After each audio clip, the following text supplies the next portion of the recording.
Hey everybody, and welcome back to Christopher Garza Real Estate News. Spring has officially come early in the real estate realm this year. As compared to last year, interest rates a little bit lower.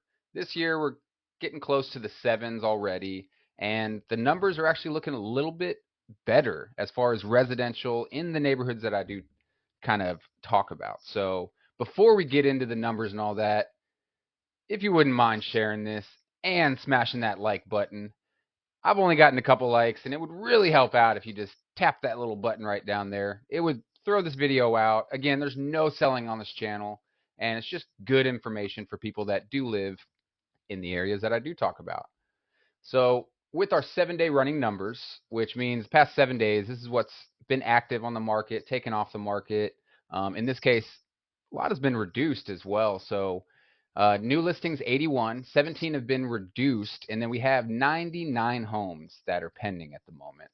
So with these numbers right here, you can see that price reduced listings and homes actually coming off the market. So we have a little over one home coming off the market for every home going on the market.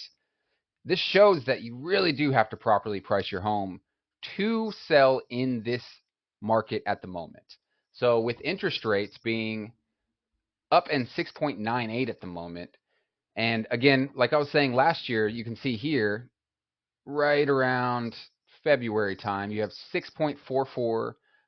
It was going up and down, and then it started to go up a little bit more. So with higher interest rates already, we're seeing better numbers.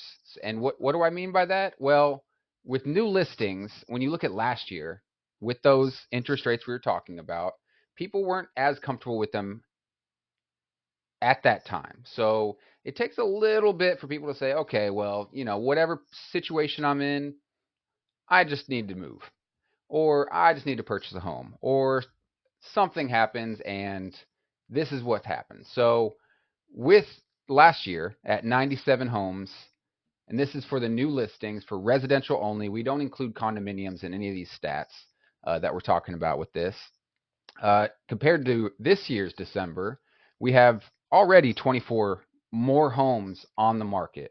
Now, that's not a lot of homes, but it's better.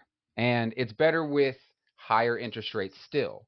And so you look at the previous years, interest rates were, let's just say between 2.5 and 5 would be fair and a fair assumption on what you might have gotten. Probably more realistically closer to the threes, mid threes as well is what a lot of people were securing in around that time. But nonetheless, you saw a lot more homes coming on the market and sales happening because money had a lot more purchasing power. So you come back here, you see, yeah, new homes. This is December time. And then even in July, as you can see, it does go up higher as well.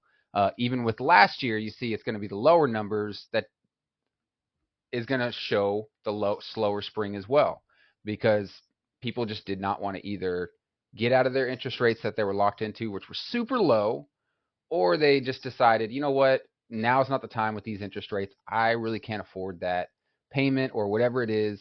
People are getting a little bit more used to it at the moment, which you can see in the numbers here.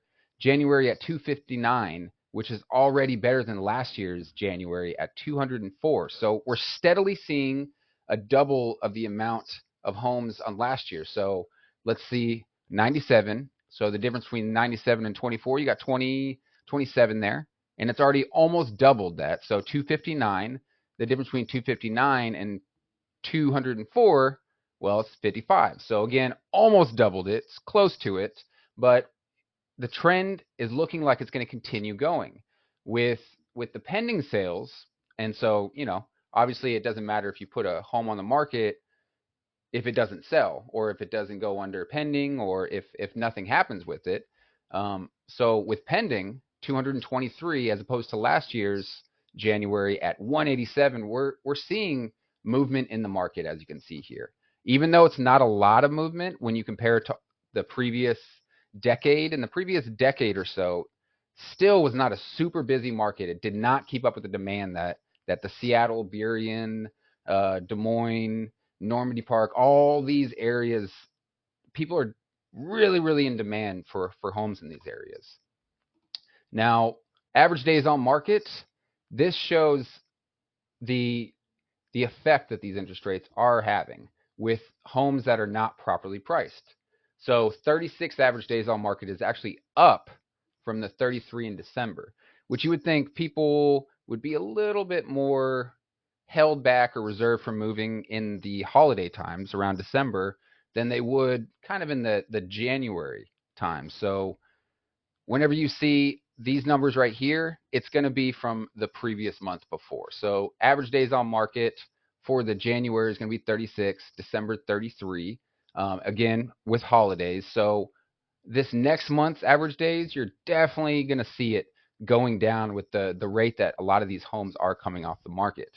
Now, not all of them are. You saw before 17 of them of those uh, home previous homes that were on there needed to be reduced to suit the market and honestly play catch up, which is a whole different topic that we might get into at another time. You know what? I will get into it at a later show. Now, with this average percent of last original price, what this means as a statistic is whenever you have a home that's on the market, it doesn't sell, it goes off the market, it goes back on the market, let's just say 10 to 20, up to, I believe it's 30 days. No, it's 60 days, I believe. And then it all falls off to where you don't have to add that additional days that you had on previously to the days that you just started as well. So if you're on the market for 10 days, you decided to go off, 20 days later, you go back on, you're still technically on the market for 10 days. Now you wait that 60 days, that falls off, and you're back to zero.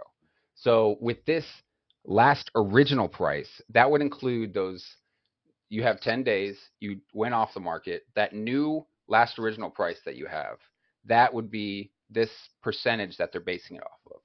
So with January, it's actually up. And again, this is from the previous month with those interest rates being a little bit lower, but it's still really interesting to see that the percentage of original list price is actually going up with the interest rates steadily going down in the slower months. it's it's kind of an interesting beginning of the year, and let's say ending of the winter months. And thankfully the groundhog decided to see its shadow, because spring is definitely coming early to us. And I don't know if you've been outside lately, it is getting beautiful out there, even with the weather these past 2 days and Super Bowl weather today. Not the greatest, but you know, the weather itself is feeling a little bit warmer, and still stinks that some places didn't really get to see some snowfall. I know I was really looking forward to snowfall, but enough of that. If you wouldn't mind smashing that subscribe button, I will see you next week.